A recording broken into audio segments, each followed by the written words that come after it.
Hey, everybody, I'm David Bloom with Next TMT. We are here at Next TMT Talks with my colleague, co-founder, and general genius, Daniel Frankel, to talk all things technology, media, and telecom. We're supposed to be in the middle of the doldrums. It's not really proven out that way. There's lots of cool stuff to talk about here in midsummer.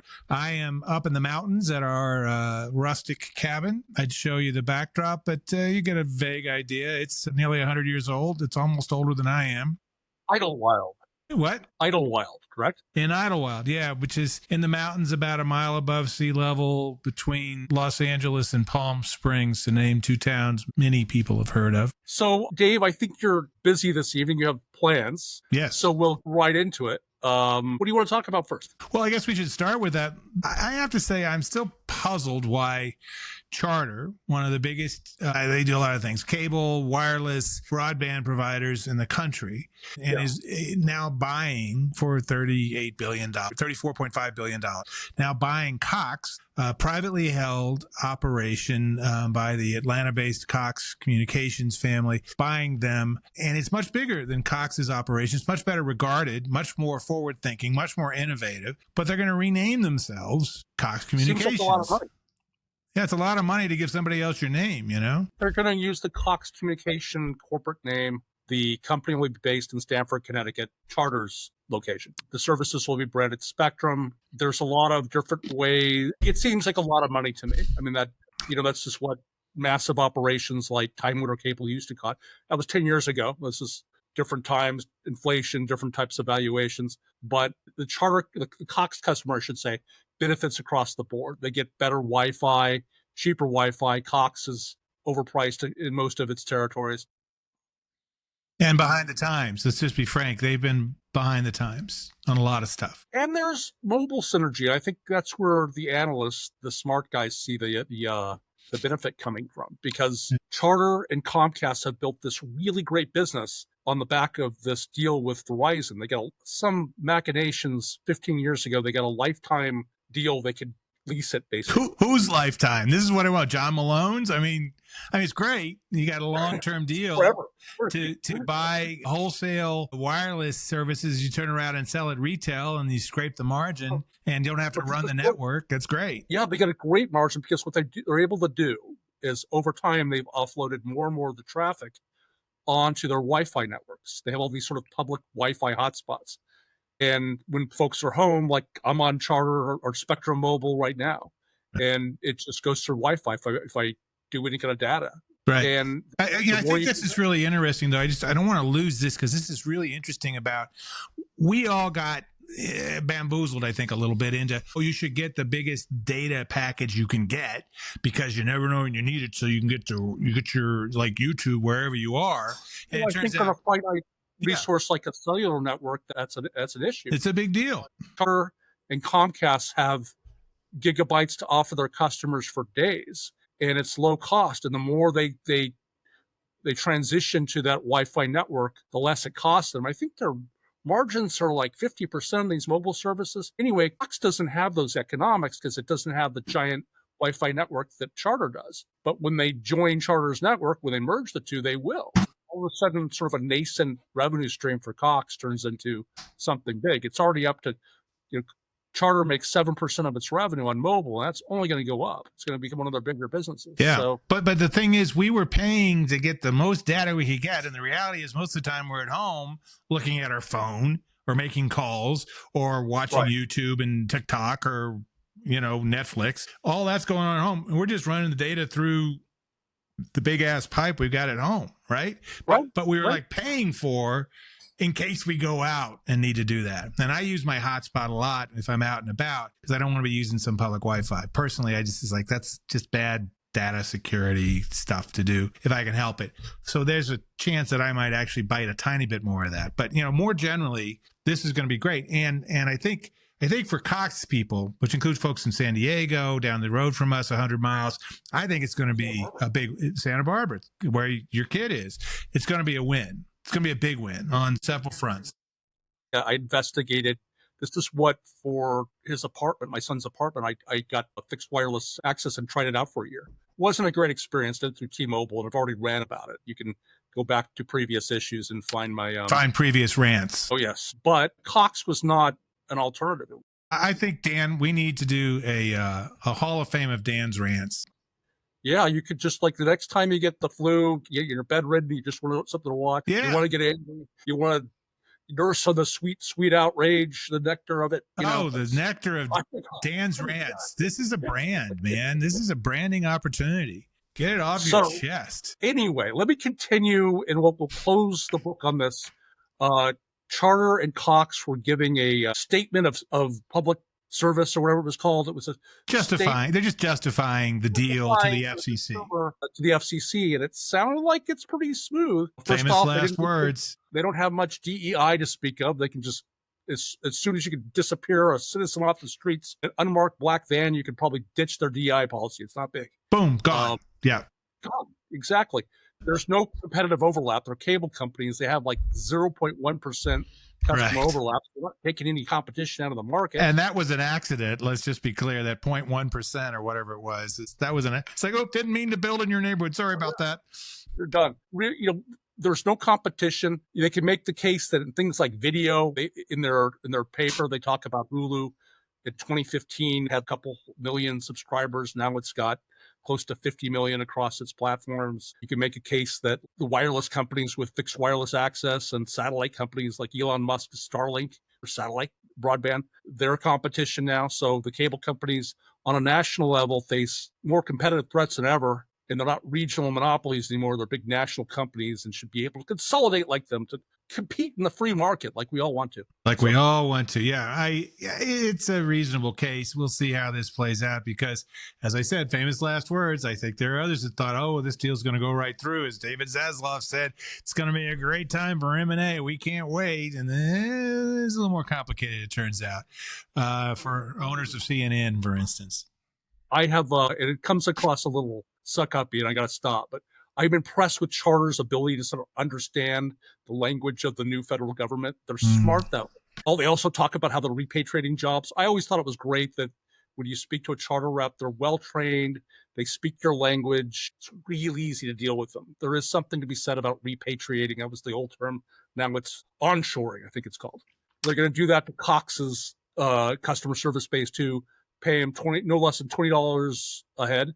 And create American jobs. American jobs. Put Americans back to work, Dave. Still shitty jobs, but I will say as a Charter subscriber, they have proven to be the exception that proves the norm in terms of, I think, really good customer service. It's a little shocking when you have to call them up and they're actually quickly helpful and get to the bottom of things. And it is disconcerting. And I'm still reeling from it. But I mean, God bless them for that. So we'll see what happens. This is a big deal. I mean, to consolidate, I think Cox is fourth or third largest. So it's pretty big. And yeah, fourth. So you got number one and number four. That's big. And it used to be, it's just cable. And now they've got their hands in the fattest pipes for broadband already in place. And they got this wireless thing that is just bubbling along with a really nice sort of locked in margin that's tough to beat. So it's a big deal worth watching. If you said that you were going to create a cable company with 70 million customer passings,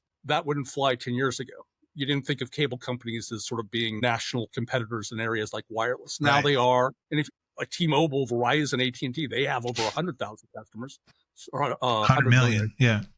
A few extra zeros. Yeah, so, you have to think of them as entirely different. So we also got into Netflix earnings, I was sort of fixating on Ted Sarandos agreeing with Steve Cahall of Wells Fargo, who said that they should start taking YouTube Shorts talent and creating a new business. And Sarandos is really agreeable about that. Yeah, he's just saying the quiet part out loud. I think all these guys are doing it. Just Netflix has a better case to make. And the real bottom line case is, look, you've done great on YouTube and you've been making money off of revenue shares for the advertising that YouTube eventually sells around your stuff once you got to a certain size and you were eligible to do this. Yeah. Some of you guys, and he specifically mentioned MrBeast and Miss Rachel, are the kinds of folks who could make programming that would work in some sort of setting. No. You didn't say MrBeast. He said Miss Rachel. He rattled off a couple more names. Yeah, no, I think he mentioned Mr.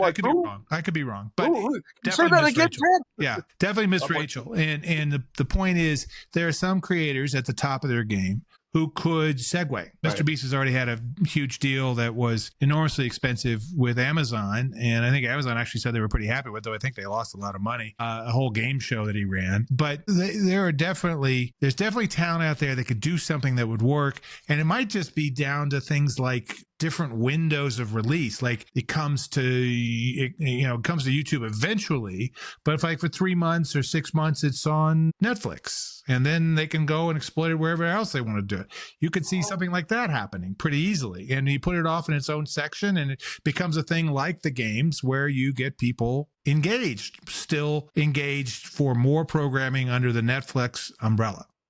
I want to keep talking about Netflix, but while we're on the subject of social short form video, a friend of mine over dinner last night turned me on to this. I guess the whole, what was his name again? Byron CEO? Allen? No, the guy who got caught with the HR. You're talking about the guy, the guy with his colleague / affair girlfriend at the Coldplay concert.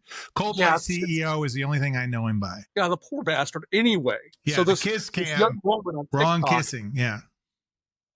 Post this video. She identifies herself as Maureen. I'm his daughter, and it's been devastating. As my dad has made national headlines for having an affair. Blah blah blah blah. And then she let the comments flow in, and like, you rich MF, I don't care about you. You probably on a yacht somewhere, smiling your ass off. And the next video, she's on a yacht, flipping her hair, going, and she's dancing, the music's playing, it just says #true. Anyway, you got a bajillion followers and likes. Success is the best response to assholes, I'm just going to say. So. Well, this is not the daughter. She's just making this up, but got some of the most innovative, creative minds. Oh, yeah, you turn them loose and see. This is why I think the other deal that didn't get as much conversation, but I thought was really interesting, didn't come up in the earnings call at all, was the deal that they and Lionsgate made with Roblox, which is now a public company and has, I don't know, something like 100 million experiences created by its users, who many of which started out as kids 8 years old. Now they're 15, 16. They are creating their own immersive experiences, and they're making it easy for these creators to license content and assets from some of their biggest franchises. On Lionsgate's side, it's things like Saw. It's like, ooh, I don't know if I want my kid playing that. But, it's Stranger Things on the Netflix side, and you can totally see how that's going to work because it's gigantic with this age group. But more importantly, they're connecting with a set of user-generated content creators who are doing things that are highly engaging for a vast young audience. And that is exactly like what he's talking about with Stephen Cahill. It just doesn't involve YouTube. So I think that's a really interesting deal, and it's leveraging their existing brands and user-generated content in really fascinating ways. I think have lots of potential, and credit to Lionsgate, which has also done that deal with Runway to do AI, and they're talking about some of those things. They're playing in that space too in a way that's a little more fearless than the big studios have been doing, that are locked into their guild contracts and their old ways of doing things and their old business models. So kind of fun to watch, I think. In that same earnings call, in that same executive, Ted Sarandos, you identified what may have been the most significant development of all in an Argentinian series. Yeah.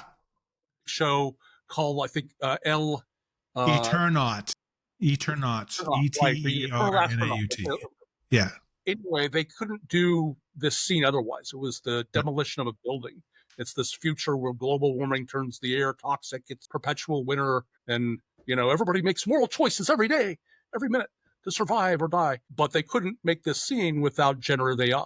And so Sarandos is out there saying, hey, yeah, screw you, SAG and WGA. We're doing this in a foreign country. He's a little more diplomatic than that. But his point was... But that's kind of how it came out, though. Well, maybe the way I framed it. But the reality is, like, it's this little Argentine thing that it's interesting because they have production centers in 50 places around the globe. I think the SAG contracts probably cover 4, maybe 5. And so they can play with this stuff, particularly when it's, he was talking about smaller budget projects in lots of places in the globe. It is technology, AI technology, visual effects technology. It was created by the Production Innovation Shop, quote unquote, within Scanline, which is the visual effects company they bought, I think 3 years ago.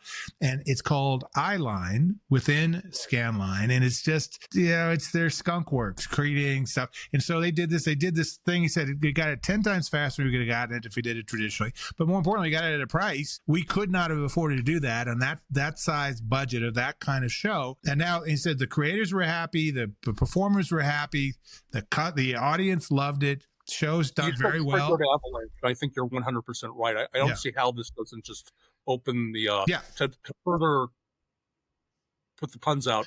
Coming out of India, coming out of Korea. I mean, oh my God, Korea. What is this going to do in Korea? I mean, those guys are going to. Bong Joon-ho is going to go nuts with this. I mean, people like that who are doing really interesting science fiction. What you can do with your budget, just definitely, it's.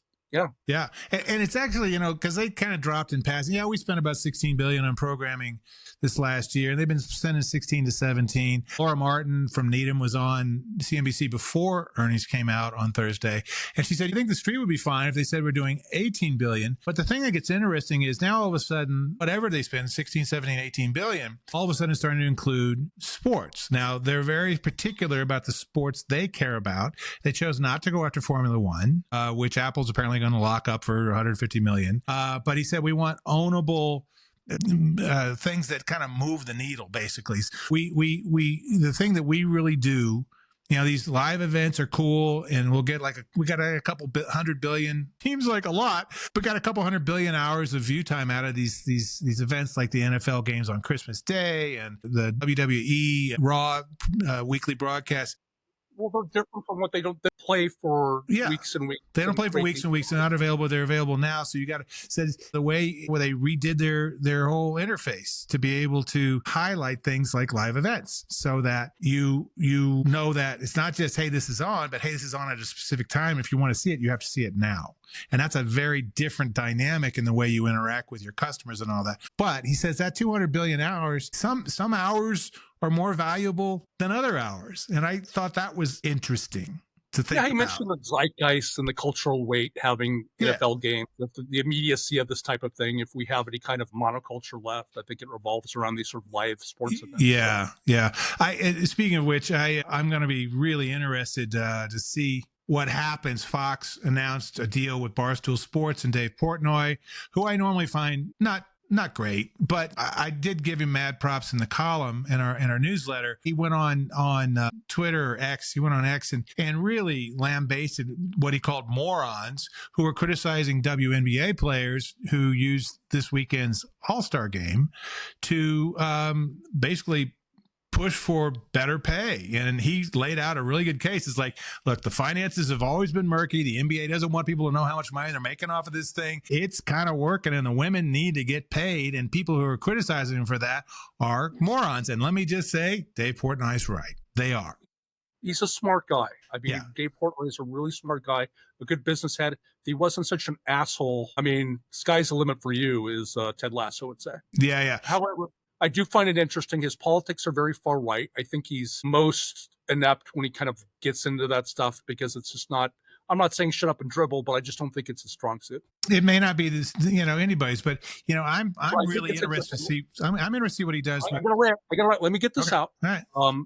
Here you got a guy who bills himself, who has outwardly supported Trump for years, has campaigned for him practically. He lines himself with a very anti-education, anti-elitist, anti-Harvard movement. And now he's part of college football. He's on game day.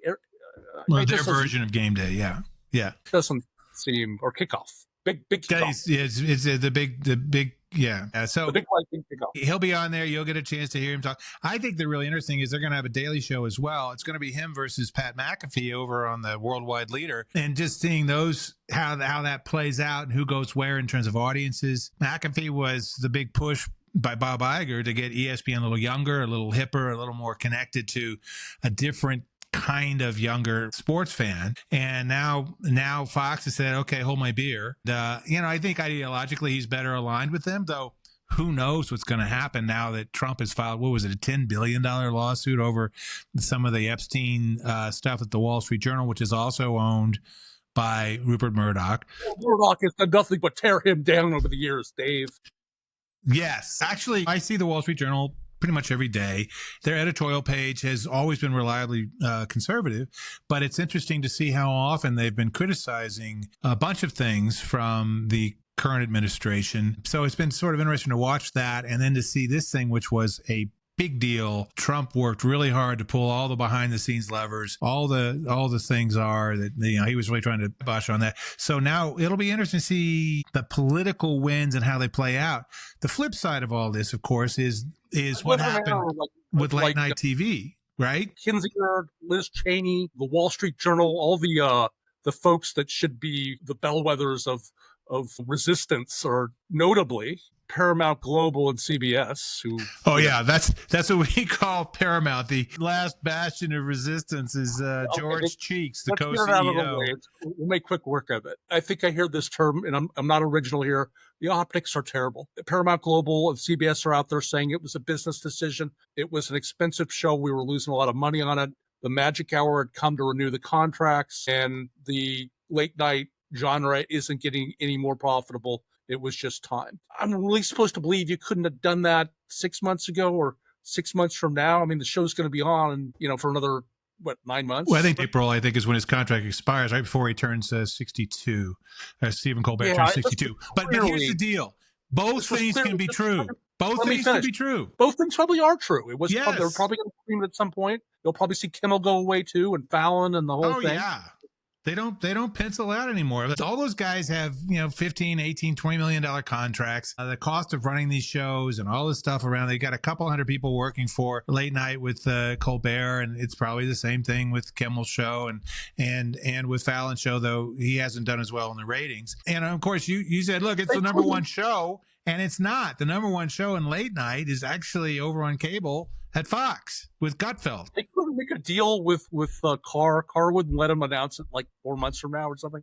It had to be now. Here's the other deal, because I'm gonna put this in language that the old ball coach can understand. So you know how you're a pitcher and you're really getting rocked, and you got first base is open and there's a new guy up, and you're gonna bring somebody in. Do you make the new pitcher throw 4 balls to give him a walk to fill the bases so you can try to get a double play, or do you make the guy you're going to replace do that? So you're making George Cheeks do it, so Ellison doesn't have to do it in 9 months. That's so, Ellison doesn't get the heat in 9 months. That's what they're doing. And by the way, it is 2 days after Colbert said it was a big fat bribe, that $16 million payment of the Shakedown lawsuit settlement. Yes, it's effectively a bribe. That's certainly how some people look at it. And we'll see. I mean, I don't think they're going to get anything legal out of it, but they can call it that to try to grease the wheels. You said, I knew there was going to be more. And I said, yep, probably so. And you said, you didn't believe me, David. It's like, yes, I did. I said there's going to be more to be revealed, and there is more to be revealed. Which you did. You said that was it. That deal done. I did not say that. You clearly have been drinking on this Sunday evening, and you need to stop for a little while. It does make it. You're drinking the hard stuff, probably like caffeinated coffee, like full brew, coffee or something's going right to your head. I said more will be revealed, and it's starting to be revealed. As I mentioned in the newsletter, it's like the pack of hyenas looking at the herd of zebras and seeing the one in the back who's kind of limping along. It's like, okay, we're going to keep taking little bites. I am going to remember this. Paramount Plus tries to do what Peacock just did, which is they raised their price to, I think, $9.99 a month for the ad tier. Yeah. But I think it's $10.99. They raised it by $3, which is more expensive than Netflix. Yeah, right. Peacock more expensive than Netflix. It's and much less watched. I mean, it was really interesting to knock it. I mean, this time last year, Peacock had a great run, but with the Olympics, right? They did a great job on that. Fantastic. But I don't watch that. Who's lining up for Peacock, for anything on Peacock now, right? I mean, EPL on Saturday mornings. Okay, great. In terms of NBC shows, I mean, the crowd that's watching endless police procedurals, they just watch them on their broadcast network. What? Chicago PD. I think that's on it's Chicago. It's PD. It's fire department, and it's something else. It's emergency. I think. They got a trilogy of those shows that now owns their Thursday night. Great. Okay, so you got that blocked in. You need to go to the streaming to see the same shows again. I mean, I just don't know what the value prop right now is for Peacock at $11 a month. And I don't know why you would raise the price now at a time when churn's kind of edging up there.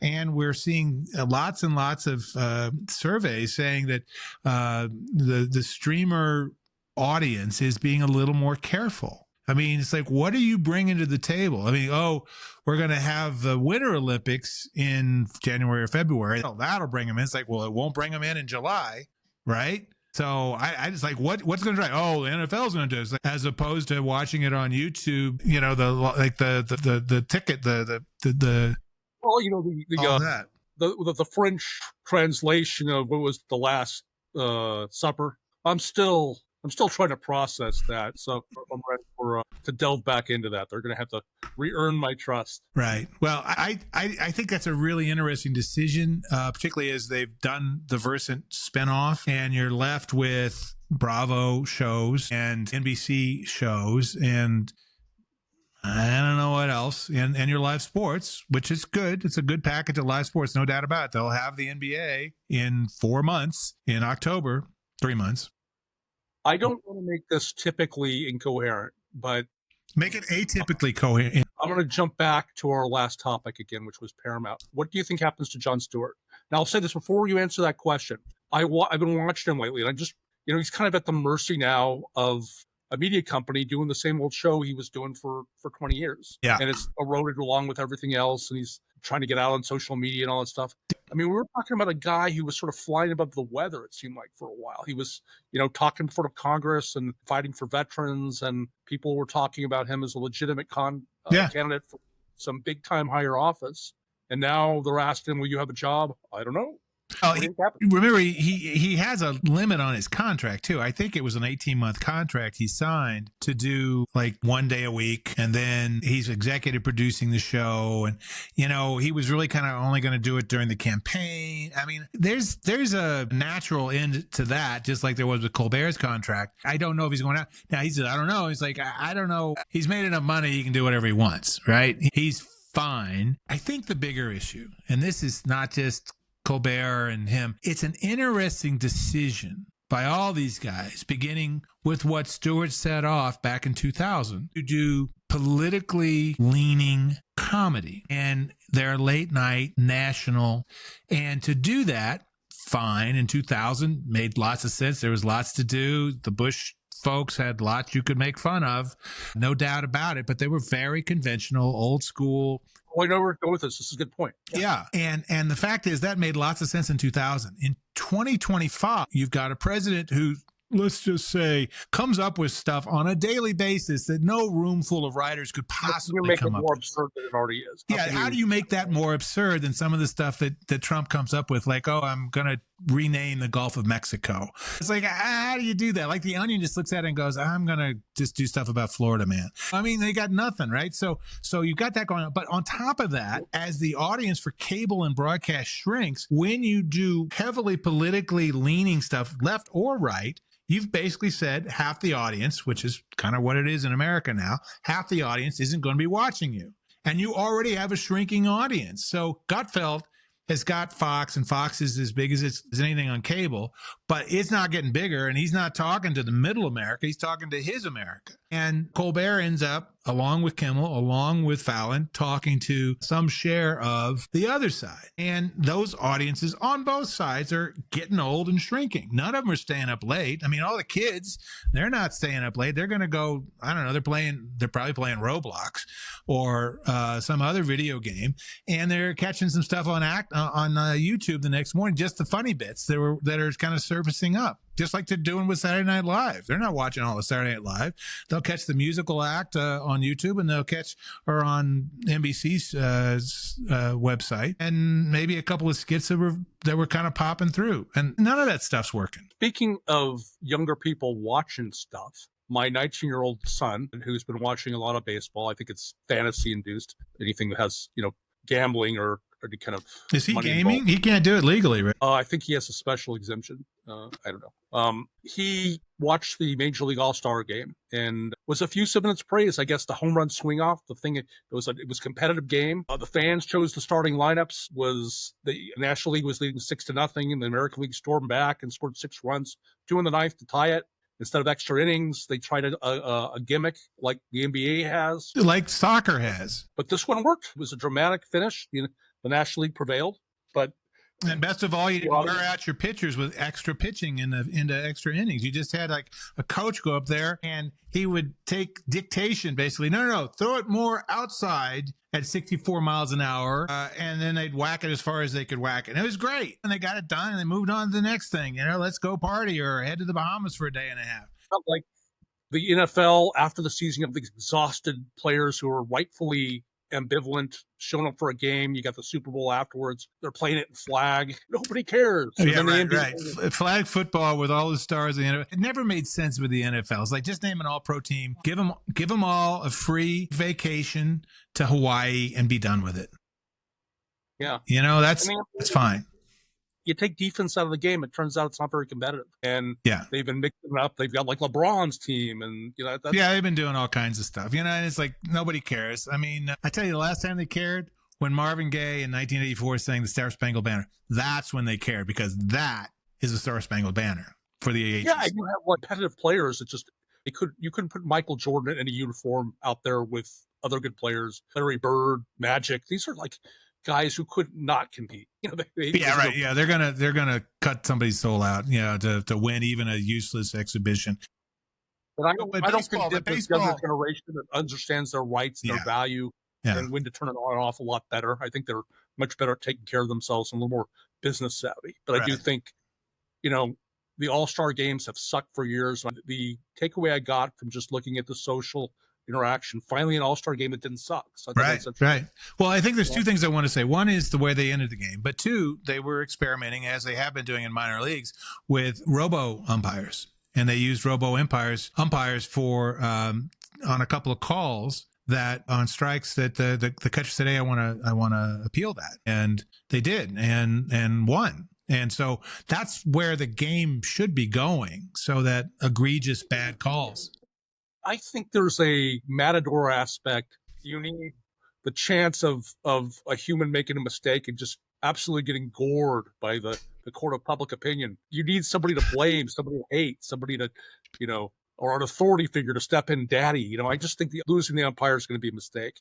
They're going to do it eventually. It will suck soul out of the game that doesn't need to come out. Well, really what's going to happen, and I hearken back to our time at Stream TV, and I believe you did a conversation with the CEO of Swerve Sports, and she had some great data about how kids these days aren't watching baseball and they're not watching soccer because those games are long and there's not enough scoring. They'll watch highlights and they'll watch fantasy stuff and they'll check all of that stuff. But they're not sitting down and watching even a much faster, shorter game usually. They're catching the highlights and moving on to the next thing. And that's where this stuff is going. So figuring out how to make it less grindy, good idea. You're still swimming upstream for Major League Baseball, but even soccer, which I think is pretty interesting status that she had. So, I mean, Christy's got some great stuff, and they're doing women's sports, and that's pretty hot, as the WNBA showed this weekend, and pretty fun. Did you watch the WNBA All-Star game with who was it? Caitlin's team, Caitlin Clark, and Nafisa Collier. Nafisa's team whomped on Caitlin's team, but Caitlin showed some real personality. She's not just some corn-fed Iowa girl who's entertaining and can hit a three from about the next county. She's pretty fun. She had a lot of fun with that, even with an injury that kept her off the court. Oh, God bless him for that, having some personality and just having fun with it. Because again, it doesn't matter. Yeah. If you get away from sort of the racial, political comments on social, sort of like she's sort of triggered a discussion I don't think that she wants any part of. No. But she's kind of catalyzed a movement that that league was the subject of Bill Burr jokes just a few years ago about how you don't support it, talking to women. Right. Well, right. I remember that. Yeah. Now, and the numbers are astronomical.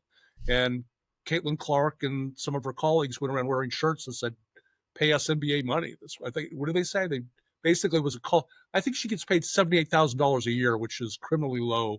Right. Right. Value she creates. They play half as many games, but come on, let's be serious here. You've now got to, they just got to get commercial flights this year. I mean, get off commercial flights to charter flights this year. for That's instance. part of that whole Brittany Griner thing. She was out there in The reason Russia, she was in Russia, right? trying to have a living. Right. She was trying to work the off season for her because one of the great players of the last 25 years, one of the most dominant players, couldn't make a living off the main league in her pro league in her sport. And then she ends up in Russian prison for 2 years, getting ruined, basically. And she's still climbing her way back. I mean, it is terrible. I mean, one of the things that Portnoy made a point of is that the finances are a little weird. Now they're selling these expansion franchises. They've got 3 of them coming. They opened one in the Bay Area this year, and they've got 3 more coming over the next 3 years, by 2030, I think. Those are going for a lot of money. Portnoy said, "You want to sell me one for $250 million in Boston? I'll buy it, no questions asked," because he knows there's some value there and there's an audience there and there's some stars there. The other thing that's interesting is their rosters are only 12 people. Yeah, the NBA has 16, and then there's their G League team, and there's some other guys they tuck away over there, and there's some guys that are overseas that they maintain rights to. I mean, it's like they got the men's side, they got a lot of players they've got some connection with. The women's side, it's a short bench. A player, the next frontier, and it might be Anthony Edwards, it might be Shea. Someday soon in a recent new contract negotiation, it could be Luka Doncic, $1 million a game player. And I do think when you talk about that scale, maybe the NBA still isn't the same league or close to it as the NBA, but it's generating enough money now that you can pay a star athlete more than they're getting paid right now. Right. No, let's continue exploiting them. It's been a quarter of a century. Let's continue exploiting them because, hey, what could be wrong with that? It's not like they have anything that's going to annoy them or anything like that. All this being said, and annoying things that are happening, we've got a couple of things we do want to shout out. One is please support your public radio and TV operations. I'm a longtime fan and supporter of KCRW, probably the most influential radio station in public. Biased, isn't it woke? Its bias is doing really interesting stuff and particularly fantastic music. They do a lot of public affairs. They do things like Evan Kleiman's great cooking show. They have This American Life and The Moth and a lot of locally created audio, sort of indescribable stuff. They have done all that over the years and they should be supported. I think the real issue is not their hundreds of thousands of supporters. The real issue is the great unwashed masses out in the small towns of America who are going to have fewer, like the local newspapers are gone. Cable TV isn't reaching you because you're too far out of sight of town. Where are you going to get any decent information, right? Anything that tries to broaden horizons. I mean, KCRW has left, right, and center. They've had that for years. The political discourse is trying to be multi-spectrum and diverse. Yeah, and you don't see their personalities out there campaigning for anybody or endorsing anybody. I'm sure there are instances where enlightened people tend to lean left. I'm sorry, they just did. People with education and worldview. It's just the way that is. But I do think that, like you, it's a mistake. It's the same thing as targeting, a preeminent world-leading education system. What the fuck are you doing? What do you think's going to happen? What are you going to gain? Yeah, they're taking away like $2 billion in research grants from Harvard. It's like and banning the ability to get international students, play like all the Chinese students. It's like, we've been. I know some of the pointy-headed folks on LinkedIn did it too. They included all the links you need in our recent Next TMT newsletter out tomorrow or today that will tell you where to go to donate money and support. It'll be out by the time anybody other than our esteemed producer sees this. So yes. So with that, though, I think we should probably wrap this up. I have a dinner to get to in the scenic mountain town of Idlewild, California. And there's lots to catch up on this week. I mean, we keep thinking, it's going to quiet down. It's like July. It's dog days. It's like, nope, still stuff going on in lots and lots of places. So I look forward to talking further. I loved, and I included this in the newsletter, a quote from Timur Bekmambetov, the fantastic Kazakh/Russian action film director who did Night Watch and Day Watch, and then he did Abraham Lincoln Vampire Hunter. He's part of a great Steve Zajic look for the Hollywood Reporter about Hollywood's AI civil war, which is an ongoing fight. But he had a great line. He said that the AI too pragmatic to be truly creative. And I'll just use this quote and leave that there for folks. People will still flip tables in the temple. The machine tries to simplify, looking for a result, a solution straight ahead. But humans wonder what's behind the corner. We wonder what's behind the corner. We want to know what's behind the corner. I look forward to keeping looking with you behind the corner to see what's next. And with that, I will say it's been a great week. We'll wrap. All right.